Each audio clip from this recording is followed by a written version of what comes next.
Hello, everybody, and welcome to another edition of the Wrestling Forum. This is the recap of the Survivor Series, the 35th annual Survivor Series that was held tonight from the Barclays Center in Brooklyn, New York, exclusively on Peacock in the United States and on the WWE Network, wherever you were around the world. So here we go, guys. We started off with a pre-show match as it was a champion versus champion match. SmackDown Shinsuke Nakamura goes up against Monday Night Raw's United States Heavyweight Champion Damian Priest.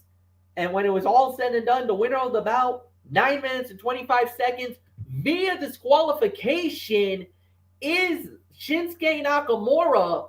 Damian Priest literally blew up. Rick Boogs was distracting him with the guitar. Damian Priest got a little angry with that and basically took out Rick Boogs, whipped and used the guitar on Nakamura. That led to the DQ, and that gives SmackDown the first victory of the night. And the thing is, and this is really weird because traditionally during these Survivor Series matchups, if you notice, SmackDown has always ended up winning the pre-show matches. I don't think there's ever been a year, there might have been a couple of years where Raw has won. Last year. Last year. So that's going to be, an interesting sign. We'll see how it plays out, but there's really nothing more to add. So, yeah, Anthony Florio, this was all right. I mean, this was a solid match. This is about maybe 2.5. Match could have gone longer, but even if you're a Monday Night Raw fan or even a SmackDown fan, this should have been a lot more better than what it was. And even the DQ finish doesn't make any sense. But it might have solidified Damian Priest as possibly a full-fledged heel, though, which might do wonders for him on Monday Night Raw. And Big E will be in big trouble if that were to happen. Yeah. But, all right. Imagine if WWE put even a hint of promotion behind this. Think about how good it might have been with more time and a crowd that actually cared about what Priest and Nakamura were doing. Unfortunately, that was pretty much the exact opposite of what we got here. Priest and Nakamura had a perfectly acceptable match with a terrible finish, more geared toward putting over the former's teased heel persona than actually establishing the theme of the night, brand supremacy. Why even go through the motions of putting this on the card if there was going to be such little investment of time or creative energy in it? Unfortunately, that is a sentiment that can be echoed across the board when it comes to the pre-show build for this particular event. 2.5 stars. That's the best I can give this. So not much more to say. SmackDown goes up 1-0. Michael Bullock, your thoughts? What did you rate it? I rated it 2.5. Do you agree with that? Yeah, 2.5 is fine. But I do agree. I mean, I think this match definitely could have been better. Despite the. I mean, yeah, I didn't like the finish as well. I mean, you know what? If you're a Raw or a SmackDown guy, I mean, look, I mean, you wanted to see a better outcome. I'm sure you would want to see a pinfall victory, a clean victory, but I think this literally solidifies himself as the full-fledged heel. So we'll wait and see how that goes. So there's nothing more to say. Let's move on to the main card. And we started it off with the women's battle. This was Becky Lynch versus Charlotte Flair. Becky Lynch wins the match in 18 minutes and 15 seconds. That gives the Raw team the victory. It brings it to a 1-1 draw, but Charlotte Flair does have a gripe. Becky Lynch doing the roll-up of doom, but putting her hand, hooking it under the ropes. I mean, if that's how you want to win the Survivor Series, be my guest, Anthony Florio. What a crooked way to win it. But here's the problem. I don't think nobody's going to give two shits about this because of who was the victim of the loss. That's the moral of the story with this one. I was hoping you would have asked me a certain question, and that was, am I really going to be satisfied with a win like that? You know what? Am I going to be really satisfied with a win like that? Absolutely. Yeah. So, but in all seriousness, all kidding aside, what a match. 4.25 stars. This was every bit as intense as you would expect from the feud, both on screen and off, between Charlotte Flair and Becky Lynch. It was a fight complete with trash talking, stiff strikes, and a sense of realism that other matches don't typically incorporate. The video package, gear, and crowd helped make for a main event atmosphere, and the match itself lived up to the moment. Not that we should have expected any different. These two have worked with each other before, delivering one of the best matches of 2018 with their last women's standing match at Evolution. History told us they would tear the house down, and they did. At one point, Michael Cole mentioned on commentary that we were seeing the two best in-ring performers of the generation. Not women nor men, but overall in-ring performers. That not only elevated the significance of the match, but showed tremendous progress in the manner in which WWE sees and utilizes its female talent. Lynch winning by out-cheating Charlotte was a great touch and provided the match with a finish that protected both women. A great start to the show, and a match we will revisit when discussing the best of the year in WWE and in professional wrestling. 4.25 stars. I would have gone higher, but yes, the ending was, from a Raw fan perspective, I'm very satisfied. But as a fan in general, definitely left a little meh taste in my mouth. But other than that, the match was too damn good. So I can't quite give it 4.5, even though it really kind of was that rating. The finish takes it down to 4.25, but still one of the fights of the night. So, Michael Bullock, I mean, this was the match we all wanted. This was the match that we all were that you and MF especially, were going to have the most vested interest in. Did it live up to the hype? I say it did. I say it did too. 4.25 stars. I agree. I mean, it could have gone to 4.5, but yeah, that roll up did take a little bit away from it. But yeah, I know some people are gonna cry foul, but the thing is, guys, I mean, I don't think anybody's gonna feel bad for Charlotte saying, "Oh, she got cheated. She got cheated." Well, you talk about all the crap that she's done, especially the backstage heat with the real life confrontation with Charlotte, and she's rubbed a lot of people the wrong way.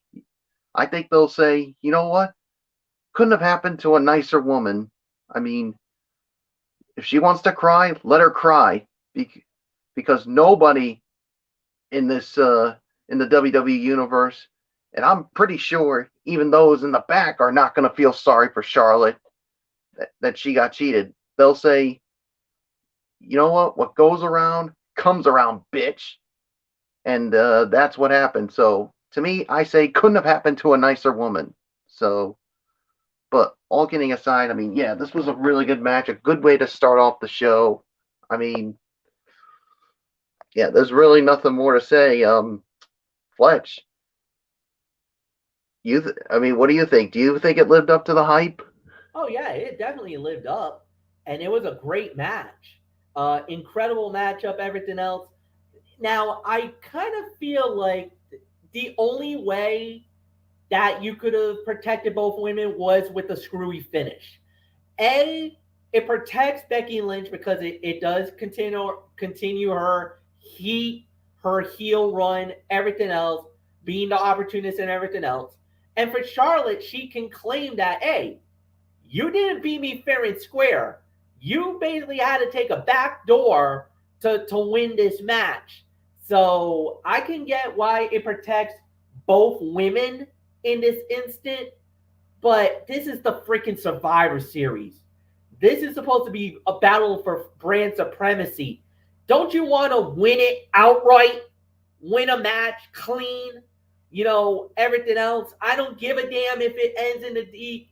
I shouldn't be a little annoyed over the fact that this thing ended in a DQ finish. or a screwy finish like that. I mean, that's really the one thing that I got out of it. But it is what it is. So we'll move on. We'll move on. Next up, we had was the 5-on-5 men's Survivor Series matchup. So we started it off with literally a big bomb. The men's Monday Night Raw team, as it was Seth Rollins, Finn Balor, Kevin Owens, Bobby Lashley, and Austin Theory versus SmackDown's Drew McIntyre, uh, Jeff Hardy, King Woods, Sheamus, and Happy Corbin. Well, the way that it broke down was Kevin Owens took a powder. Kevin Owens literally walked out on Raw and basically first one to go. Bye. Nice knowing you. So advantage SmackDown, they go up 5-4. Then Balor eliminates Happy Corbin 4-4. Then Bobby Lashley submits King Woods. Raw now ahead 4-3. Then here is the turning point of the fight. Bobby Lashley and Drew McIntyre double count out, double elimination. They're out. 3-2. Raw ahead. Sheamus eliminates Finn Balor. That goes to 2-2. Austin Theory eliminates Sheamus. Now Raw ahead 2-1. Jeff Hardy beats Austin Theory 1-on-1 at the end. Seth Rollins versus Jeff Hardy. Winner of the bout in 30 minutes even. And the sole survivor, Seth Rollins, representing Monday Night Raw. Raw leads 2-1 in the Survivor Series. Michael Bullock, it is all yours. Yeah, I mean, well, first up, Florio, all I can say is, what's up with that? Why did Kevin Owens walk out on Team Raw? I mean, basically, he pulled a freaking Bad News Brown from 1989, for goodness sakes. Yeah, because he was sick and tired of people putting him down and questioning his integrity. Baloney. Yeah, that's a bunch of BS as far as I'm concerned. When you're in a situation like this, you can't bail out on your team like that just because of it. I mean, no. Yeah, you can't do that. And I'm sure, Fletch, if something like that happened with SmackDown, you wouldn't even appreciate that either. So we'd have to hold him back. The minute I saw Owens go out the door, I'm like, oh my God. You're like, yes. I was smiling. I was smiling. I'm like, yo, well, hey, that's general, what I'm worry about.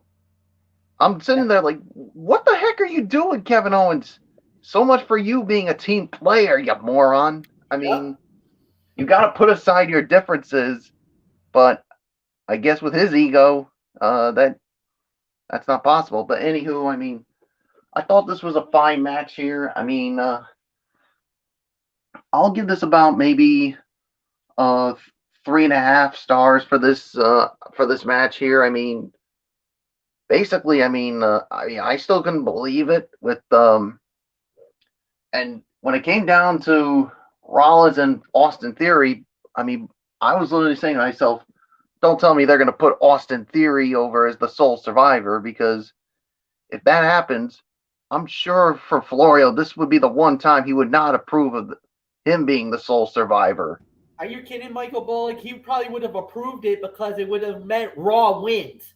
It doesn't matter loyalty on this one. You ride with the team you got. So if Theory would have won I know that, but Raw wins. So no, that I know that, but I'm just saying, like, I'm sure he'd be happy about it, but I'm sure somewhere inside he would be he'd be like, I'd rather have someone like Seth Rollins or somebody else that's good to do it. But no, no worries. I mean, Rollins gets the victory here for Team Raw. So yeah, so there's really nothing more to say. Fletch, I mean, the first two matches for SmackDown up to this point, not good. As I give it to you. Yeah, and the thing is, give it up for Jeff Hardy being the last man standing there. What a soldier he was. I wish that would have been a moment for him, but when you go up against Seth Rollins, man, that's a tough, tall order, even for a SmackDown guy. But what really turned the fight was the minute McIntyre went out. When McIntyre went out, you could have felt it in the room that the momentum had shifted onto the side of Monday Night Raw. When Kevin Owens went out early, you're thinking, all right, well, we'll see. Then Happy Corbin and King Woods went out. So you're thinking, all right, you know what? Those were kind of your weak links of the group, but we still got Drew, we got Sheamus, we got Jeff. We're probably in a good shape. When the minute Drew went out, I was thinking, oh no, that's not good. That could actually hurt. That could hurt us. And I think we might be in trouble. And then you saw how it was playing out. Once we got to the final battle, I'm thinking maybe an upset, maybe. Nope. That was the end of that. Seth Rollins, once again, the Monday Night Messiah. You can say whatever you want to say about him. You can say whatever you want to say about his ridiculous suits, but he wins. He won it for Raw. Great match. Great everything. First off, props. Like I said, Jeff Hardy was the MVP for Team SmackDown. And Austin Theory looked really good as well. He got Sheamus. He took out the Celtic Warrior. That's a big boost to the morality of Mr. Austin Theory. Now I know a lot of people are not going to care about Austin Theory and him getting that moment, but he did. He got a moment here tonight. Jeff Hardy did get a measure of revenge, eliminated him, put him away, but then once he got one-on-one, it was game over. So it was still a great match. It's a 3-star bout. And there was a few guys who stood out in this match, Anthony Florio. Jeff Hardy, Austin Theory, and of course, the sole survivor, the Monday Night Messiah, Seth Rollins. And what's always been our bread and butter since this whole thing started? The traditional Survivor Series matches. Yep. It struck again. Yes, sir. Oh, boy. There was a lot to like about this, including Jeff Hardy being treated like the star he is by being the last member of the Blue Brand fighting for the win. But there was also quite a bit not to like. There were 3 countouts in the span of this match. The Kevin Owens one made sense. But if WWE Creative was that concerned with protecting Bobby Lashley and Drew McIntyre, why even bother putting them in this match? Why not leave Rey Mysterio or Dominic? Why not book someone other than Drew McIntyre in that spot? And the treatment of King Woods made little sense either, considering he has been positioned as the top babyface on SmackDown for weeks now. Why beat him so decisively, as if he was an afterthought after spending weeks working with Roman Reigns? However, Seth Rollins winning was the right call, if only because he is the top contender to Big E's WWE Championship and needs to maintain as much momentum as possible for that impending showdown. 3.5 stars. That's the best I can give this. At maybe between 3.5 to 4. That's the best I can give. I mean, some of the things, some of the things that like those things that bothered me was what really, caused me to take the rating down a bit. But other than that, though, I mean, this was a fantastic Survivor Series match and great moment for Jeff Hardy. I was very surprised to have him as the last man for SmackDown. I thought for sure it would be McIntyre, but no, big surprise for Jeff Hardy. Looked really good, and And that's really all there is to say there. So maybe things are looking up for him too. You don't know, but 3.5 to 4, I think that's the correct rating for this. So am I pleased with the outcome? Yes, but some of the things they did during this, a lot of the booking in this match left a lot to be desired, if I'm going to be honest with you. So not much more to say. MF, let's move on. 2-1 Raw. Yep. And then we go on to the Rock 25th anniversary 25-man dual branded battle royale. This one didn't last long, folks. 10 minutes and 45 seconds. Omos wins it for Monday Night Raw. 3-1. It goes into the Survivor Series. And I even told it to the guys. I was like, that was a must win for SmackDown. But then I think we all kind of knew when Omos went in there, he was a killing machine. 12 eliminations in this match. Absolutely one-sided affair. The minute he rolled in, he was like a buzzsaw for Monday Night Raw. Floyo, you better thank your lucky stars he's on your show than anything else, because this man had a coming out party here tonight. He shined in Barclays. He shined in Brooklyn. This was traditional. There was really nothing amazing or wild about the match.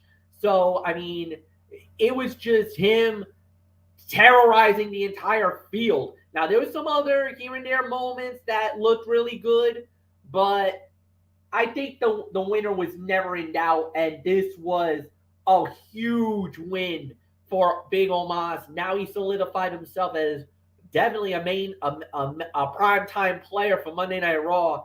And man, good luck to anybody who should try to challenge this guy down the line, man.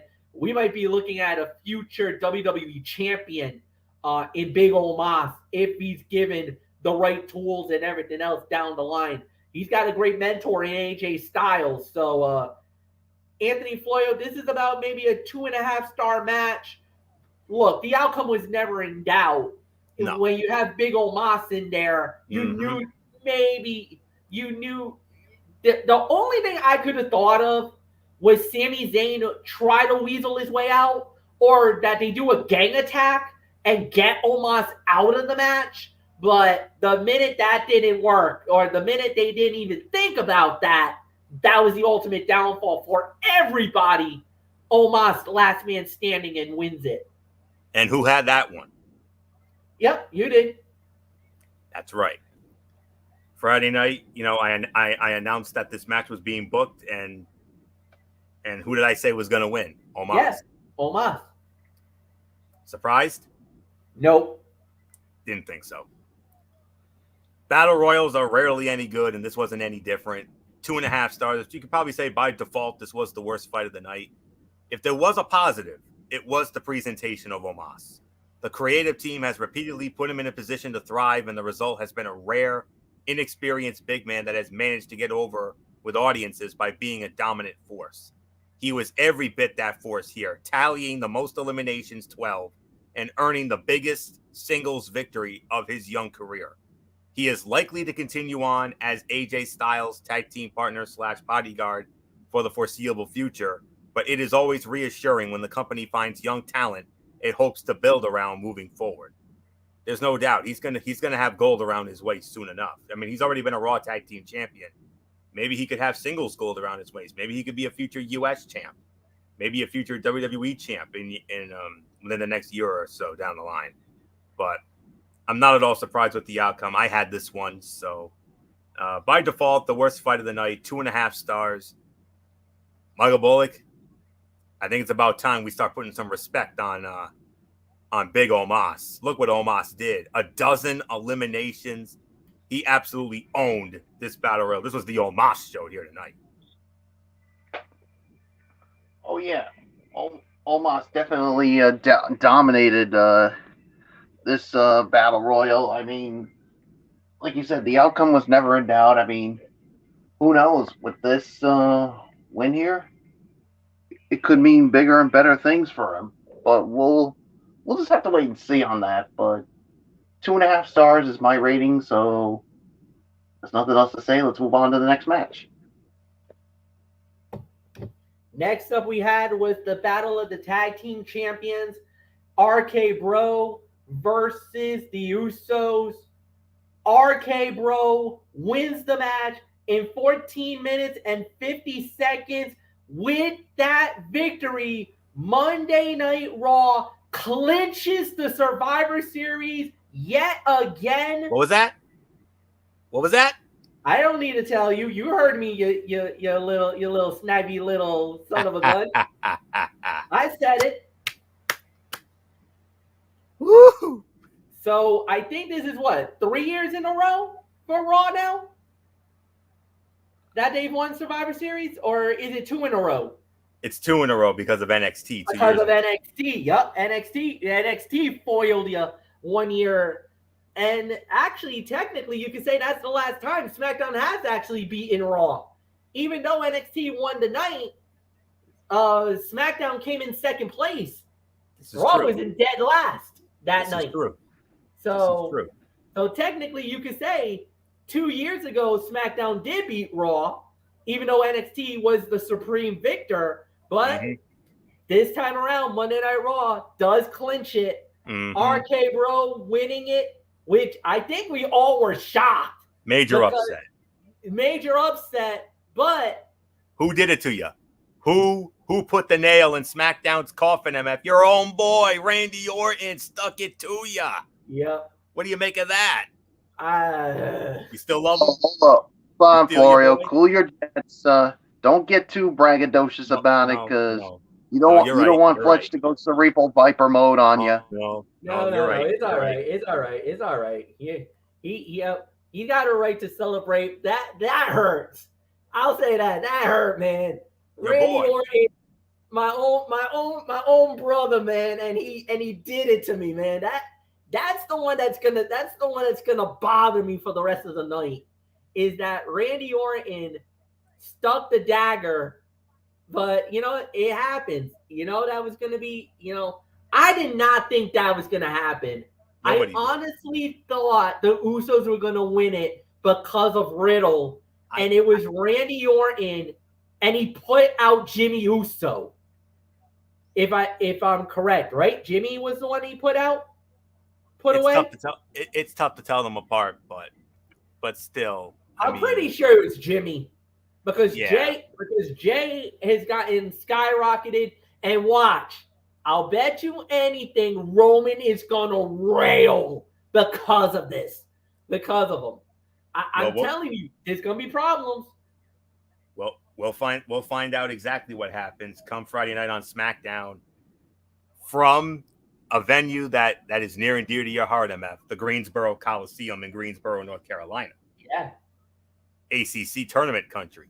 So absolutely. So, but it is yours, Floyo. You get to lead off. Only fitting. RK Bro wins it 14-50. That was the clincher. Raw wins the Survivor Series for 2021. Yep, and as great as that is, the only downside is it makes the final 2 matches meaningless. Yeah, I mean, and they did the same thing last year. Only it was it was the main event that was meaningless. This time around, it's the final 2 matches. But I think they only did this for one reason, because tonight Randy Orton made history. Because this appearance by Orton tonight, he has now competed in more pay-per-view matches than any other performer in WWE history. He is the man. He is the record holder now.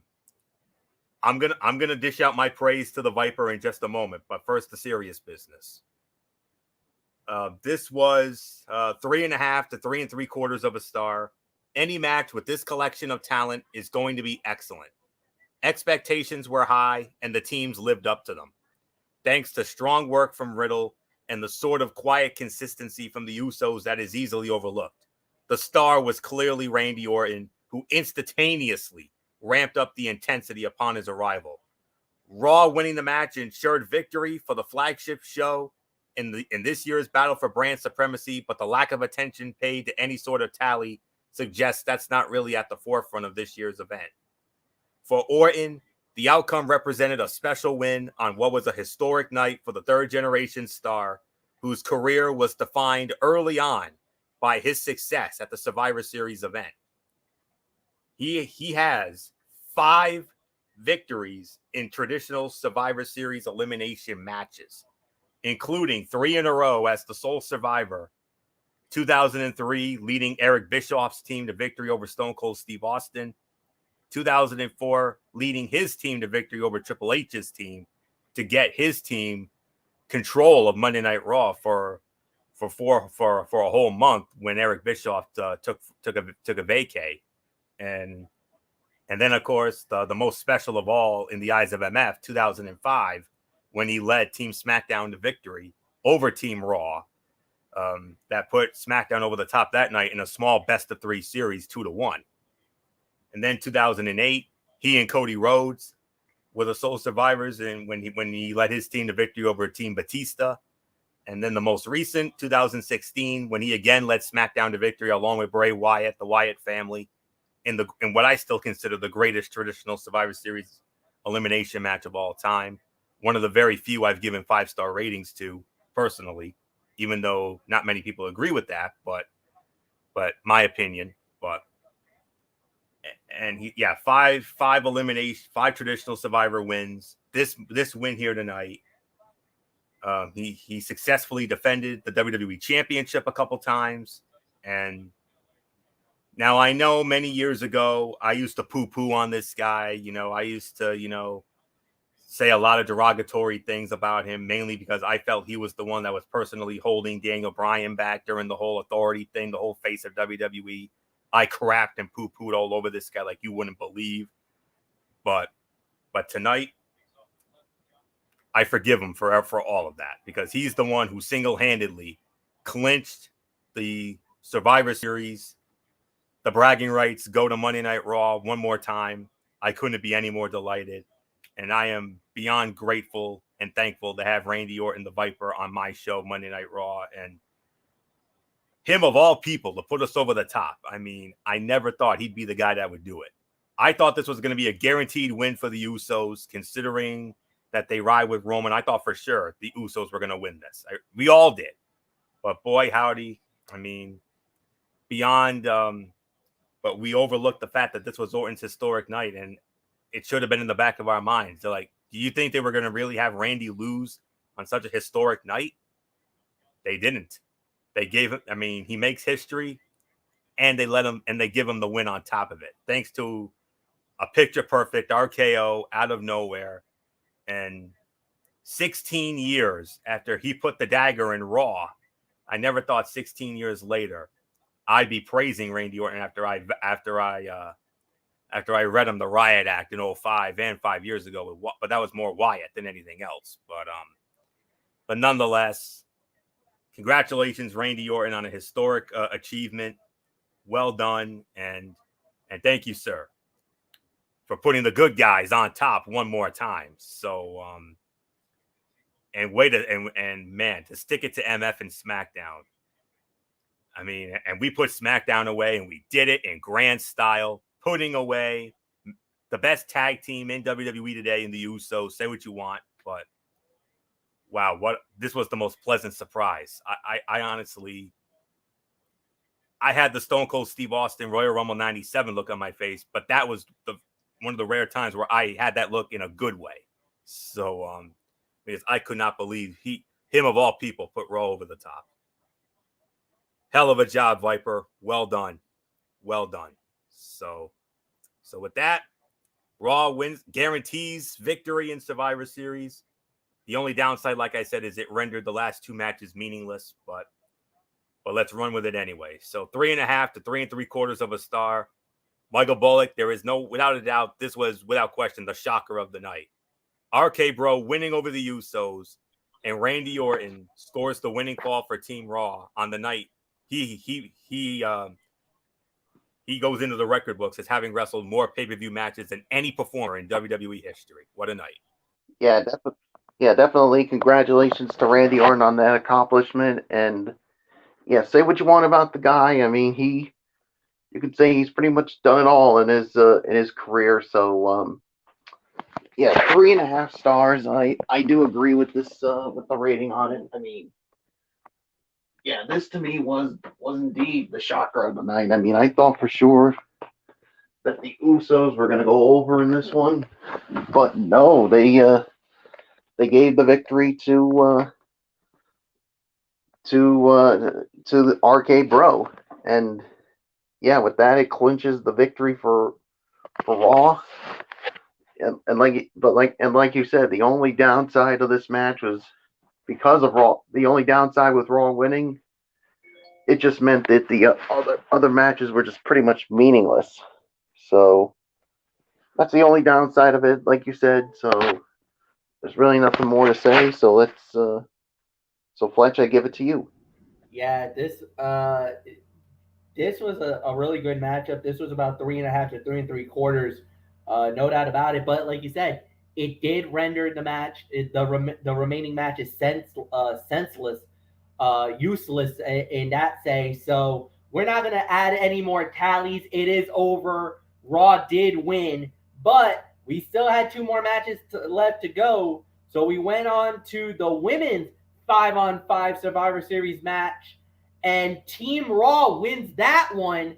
Bianca Belair, the sole survivor, coming back from 4-1 down to win. Remarkable performance. Michael Bullock, it's yours. What was the time of the fall? Time of the fall was 23 minutes and 45 seconds. All right. I'll give this about maybe 3.25 stars for this. I mean, the only thing that I didn't like, obviously, was the everything that was going on outside, especially with the implosion of Team SmackDown, where literally everybody was going after Sasha Banks. So I think that took away from it a little bit, but it was still a good match, no doubt about it. But uh, yeah, so there's really nothing more for me to add to it. So Fletch, all I can say is this one right here has really got a sting for you. You had the This advantage up 4-1, and then this happens. Yeah, it was basically Shotzi and Sasha were working together. It seemed like if you notice, it looked like SmackDown was working like a well-oiled machine. Everything was going perfectly. They were figuring it out. A lot of people were a little angry that Liv got eliminated early in the match, and then Rhea Ripley got eliminated early, especially as well. So it really looked like, oh my goodness, SmackDown's about to win here. But then, the camaraderie just exploded. The minute Sasha got counted out, I was like, it's over. There's no way. Bianca Belair all by herself on a 4-on-1. I was thinking maybe we get 1-on-1 Sasha Bianca one more time and we'll see how that plays out. The minute Sasha went out, that was your strongest member of the team. SmackDown was doomed at that point. There was no way they were coming back, because I don't care who you are. Shotzi is not big enough yet.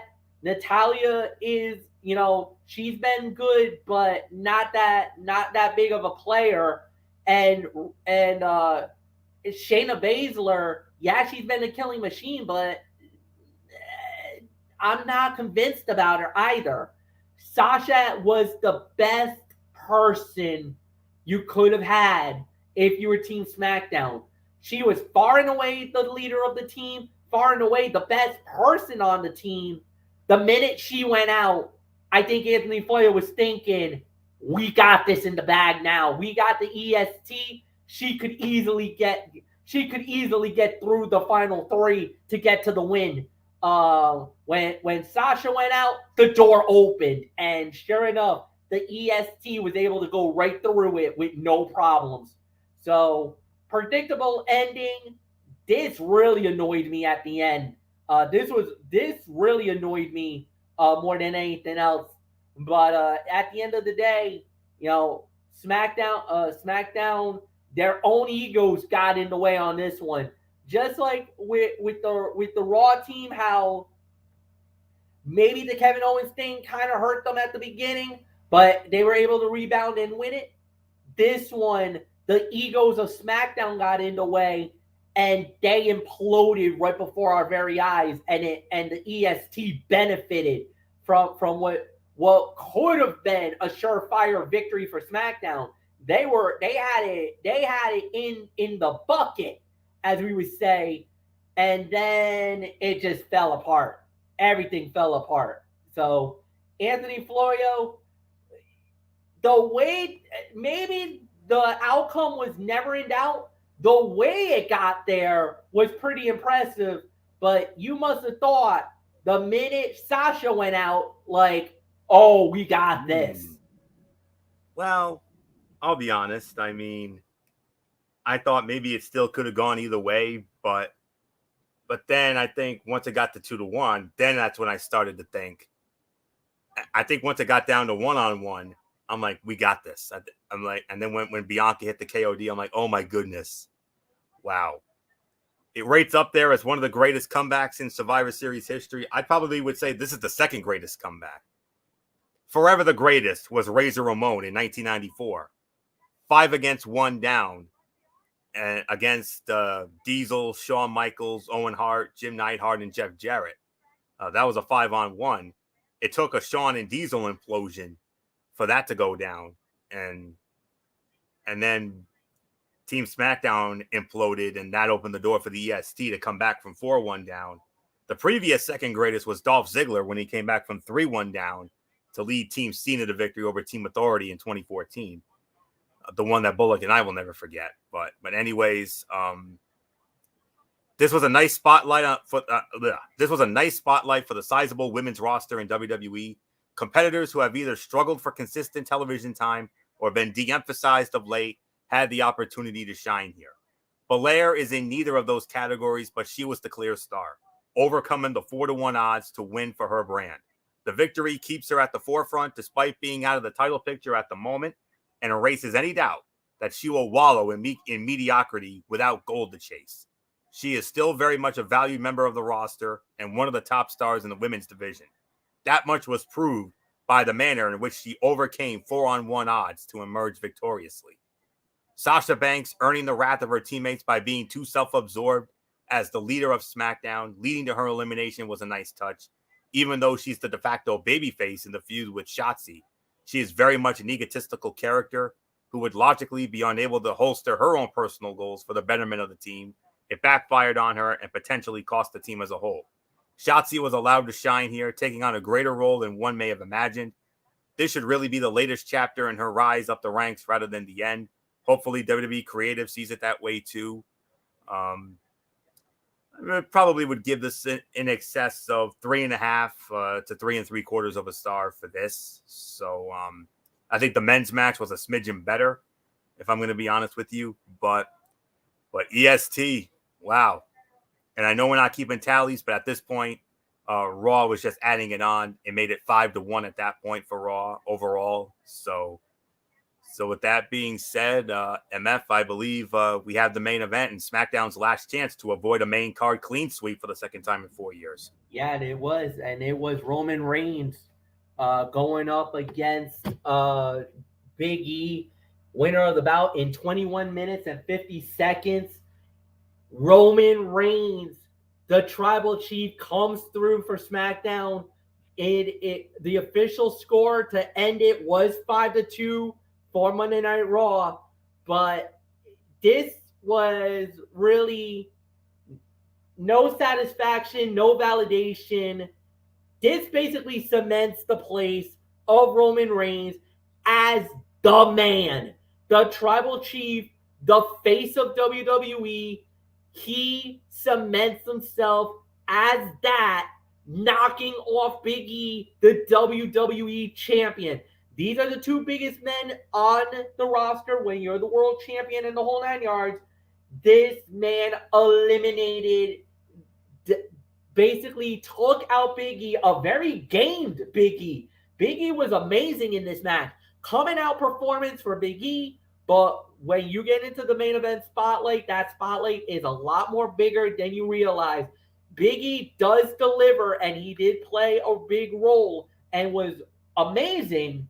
But at the end of the day, it was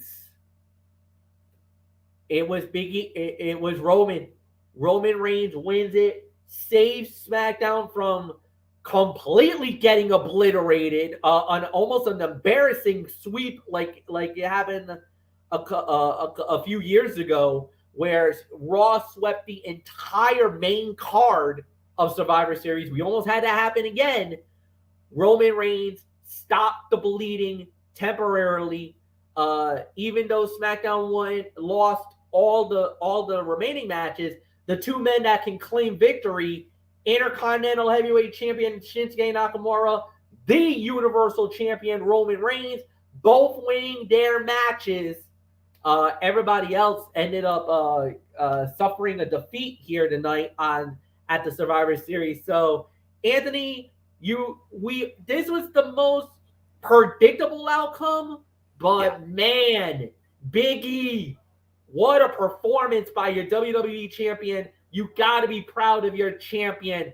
Absolutely. He hung tough with Roman Reigns, even though he lost. He definitely earned the respect from a lot of fans here tonight. What's your rating? 3.5. 3.5. Slight disagreement. Four to 4.25 for this. This was another one of the fights of the night. No one does heavyweight main events like WWE. Roman Reigns and Big E beat each other up in total compelling story while doing it. Their ability to utilize dramatic near falls and high spots to set them up eventually won over a crowd that was not at all into what they were laying the groundwork for earlier in the bout. Perhaps that can be attributed to a lack of quality build to the match and a non-existent reason for the match occurring beyond the tired concept of brand warfare. Maybe it can be chalked up to an exhausting night of action and a burnt-out crowd. Whatever the case may be, they gradually bought into what Big E and Reigns were developing and growing before the frenetically paced final few minutes. There is an argument to be made that Big E needed the win, or at the very least needed to be protected in defeat. He was not, losing clean in the center of the ring to the top star in the company. Many others have done it, but not everyone was the star around whom the entire show had been built. Big E is that for Monday Night Raw, the top babyface and the centerpiece of its creative efforts. He probably should not have eaten the pin as decisively as he did, especially when Jimmy and Jey Uso were still in the building and capable of running in for the creative and controversial finish. Some will argue the WWE champion was elevated by proxy alone, that he was somehow better off for having wrestled Reigns regardless of the outcome. Those people are wrong. He could have used the win way more than Reigns. For Big E, it would have been career-altering, perhaps the final test standing between him and the stardom so many hope he will enjoy. But other than that, though, very good match. 4 to 4.25 stars. And stops the bleeding for SmackDown. Gave MF. I know MF was letting out a whew. That's all I can say on that. He's like, all right, we got one. All right. And it took your frontline soldier to do it, MF. So at least you got that, and at least you also got your boy Shinsuke Nakamura as well. So those are your two boys right there. But it was still yet another banner night for Team Red. So another year of bragging rights go to me. So I couldn't be any more delighted. And as far as this outcome goes, I'm not even mad at it. So the only way I would have been mad at it is if this would have put SmackDown over the top, but it didn't, and Raw already had it in the bag, so I'm not even mad at this. So with that, 4 to 4.25, Michael Bullock, the Tribal Chief, reigns supreme yet again. No surprise. The outcome was never in doubt. This was predictable. I mean, Roman Reigns cements himself as the man in WWE. I mean, Big E definitely put up a really good effort against him, but in the end, Roman was just too good. He was just too tough. So, 4 stars is my rating for this match. So, nothing more to say, Fletch. It's overall review time. Yep. Are we all right? Yep. All right. Are we good? Yep, we're good. All right. So Nothing more to say. I guess we go to the overall review of the Survivor Series. Uh, yeah, I guess it goes to Anthony Florio. So, Florio, final thought on this Survivor Series. Um, we only have maybe one so-so match, maybe two, but other than that, I mean, the effort was great. I mean, especially in the early going, and um, yeah, the outcome may have left a lot to be desired. You know, Raw winning so decisively, 5-2. But other than that, I mean, um, another very well done Survivor Series. 7.5 to 8 out of 10 is my rating for this because of the efforts. And now I couldn't be any more delighted about Team Raw winning the Survivor Series. And the only thing left to do, of course, per tradition, per our tradition here, right here. That's what happens when you get the bragging rights. So if only MF had a SmackDown shirt, I know he would do the same thing, and that's going to be our tradition until they decide to kibosh this. As long as there's still Raw versus SmackDown, whoever gets the bragging rights shows off the shirt, and I just showed off the shirt. That cements my bragging rights for another year. So get a SmackDown shirt, MF. That's all there is to say on that. And then in case they ever someday win, then you can do that on your end. So, but 7.5 to 8, great effort all around. A lot of the matches were great. At least one, maybe two could have been better. But other than that, great effort all around. Becky and Charlotte, I think they stole the show tonight. Roman and Big E had a great main event. The men's traditional Survivor Series match was very good. And the tag team match, the tag team champions match was very good as well. Big night for Randy Orton. And yeah, so and the commentary was top notch, and that's all there is to say on that. So 7.5, teetering on 8 out of 10 for me. Go Raw. That's all there is to say on that. Team Raw wins again. I couldn't be any more delighted. So nothing more to say. Michael Bullock, 7.5 to 8 for me. What says you?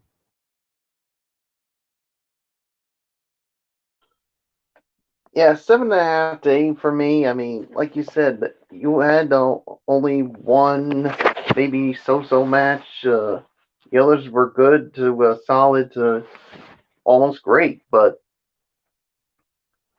there is one thing that's really got the fans not too happy, and one that I'm wondering too, and I don't know how you guys are gonna feel about it.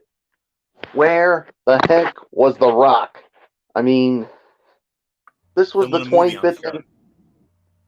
I mean, this was the 25th anniversary of his debut. I mean, I thought maybe they would use him.